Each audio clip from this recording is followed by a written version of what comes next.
ಉಡಾಯಿಸೋ ಖಾರ ಬಣ್ಣ ರುಚಿಯನ್ನು ಆಚಿ ಮೆಣಸಿನ ಪುಡಿ ಚಿಂದಿ ಉಡಾಯಿಸೋ ಖಾರ ಬಣ್ಣ ರುಚಿ. ದಕ್ಷಿಣ ಕನ್ನಡ ಜಿಲ್ಲೆಯಾದ್ಯಂತ ಭಾರಿ ಮಳೆ ಆಗ್ತಾ ಇದೆ. ರಸ್ತೆಯಲ್ಲಿ ಹರಿತಾ ಇದೆ ಗೌರಿ ಹೊಳೆ ನೀರು. ಪುತ್ತೂರು ಸುಬ್ರಹ್ಮಣ್ಯ ರಸ್ತೆ ಸಂಪರ್ಕ ಕಡಿತಾಗಿದೆ. ಮಳೆ ಅಬ್ಬರ ಮತ್ತೆ ಮುಂದುವರೆದಿದೆ. ದಕ್ಷಿಣ ಕನ್ನಡ ಜಿಲ್ಲೆಯಾದ್ಯಂತ ರಸ್ತೆಗಳನ್ನೋದು ನದಿಗಳಾಗಿ ಮಾರ್ಪಾಡಾಗ್ತಾ ಇದೆ. ಗೌರಿ ಹೊಳೆ ಕಂಪ್ಲೀಟ್ ತುಂಬಿ ಹರಿತಾ ಇದೆ. ಪುತ್ತೂರು ಸುಬ್ರಹ್ಮಣ್ಯ ರಸ್ತೆ ಸಂಪರ್ಕ ಕಡಿತ ಆಗ್ಬಿಟ್ಟಿದೆ. ಸವಣೂರು ಸಮೀಪದ ಸರ್ವೆ ಎಂಬಲ್ಲಿ ಈ ಘಟನೆ ಆಗಿದೆ. ನಿನ್ನೆ ರಾತ್ರಿಯಿಂದ ರಸ್ತೆ ಸಂಪರ್ಕ ಕಡಿತ ಆಗಿದೆ.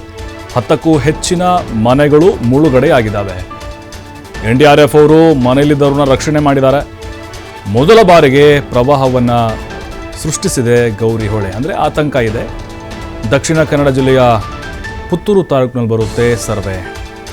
ನೋಡಿ, ಅಂದರೆ ಬಹಳ ಕಡಿಮೆ ಈ ನದಿಯಿಂದ ಪ್ರವಾಹಗಳು ಉಂಟಾಗುವುದು. ಆದರೆ ಈ ಬಾರಿ ಜಾಸ್ತಿ ಮಳೆ ಆಗ್ತಾ ಇರೋದ್ರಿಂದಾಗಿ ಗೌರಿ ಹೊಳೆ ತುಂಬಿ ಹರಿತಾ ಇದೆ. ಜೊತೆಗೆ ಮೊದಲ ಬಾರಿಗೆ ಪ್ರವಾಹದ ಭೀತಿ ಶುರುವಾಗಿದೆ.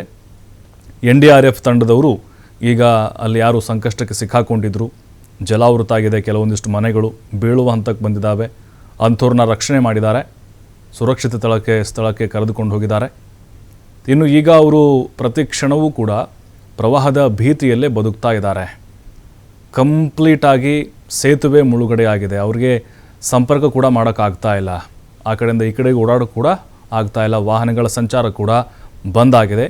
ಸವಣೂರು ಸಮೀಪದ ಸರ್ವೆ ಎಂಬಲ್ಲಿ ನಡೆದಿರುವಂತಹ ಘಟನೆ ಇದು. ನಿನ್ನೆ ರಾತ್ರಿಯಿಂದ ಸಂಪರ್ಕ ಇಲ್ಲ ಅಲ್ಲಿ. ಪುತ್ತೂರು ಮತ್ತು ಸುಬ್ರಹ್ಮಣ್ಯ ಕಲ್ಪಿಸುವಂಥ ಒಂದು ರಸ್ತೆ ಇದು. ಸೇತುವೆ ಕೂಡ ಇಲ್ಲಿ ಮುಳುಗಡೆ ಆಗಿದೆ. ಮತ್ತು ಅಪಾರ ಪ್ರಮಾಣದ ಬೆಳೆ ನಾಶ ಆಗಿದೆ. ಅಡಿಕೆ ಇರ್ಬೋದು, ತೆಂಗು, ಇವೆಲ್ಲವೂ ಕೂಡ ಈಗ ಮುಳುಗಡೆ ಆಗಿದ್ದಾವೆ. ಆ ಭಾಗದ ಜನ ತಮ್ಮ ಗ್ರಾಮಗಳನ್ನು ತೊರೆದು ಬೇರೆ ಕಡೆಗೆ ಶಿಫ್ಟ್ ಆಗ್ತಾ ಇದ್ದಾರೆ. NDRF ಕೂಡ ನಿರಂತರವಾಗಿ ರಕ್ಷಣಾ ಕಾರ್ಯಾಚರಣೆಯನ್ನು ಮಾಡ್ತಾ ಇದ್ದಾರೆ. ಈ ಗೌರಿ ಹೊಳೆ ಇದೆ ಅಲ್ವಾ, ಇದು ಅಪರೂಪಕ್ಕೆ ತುಂಬಿ ಹರಿಯುವ ನದಿಯಾಗಿದೆ.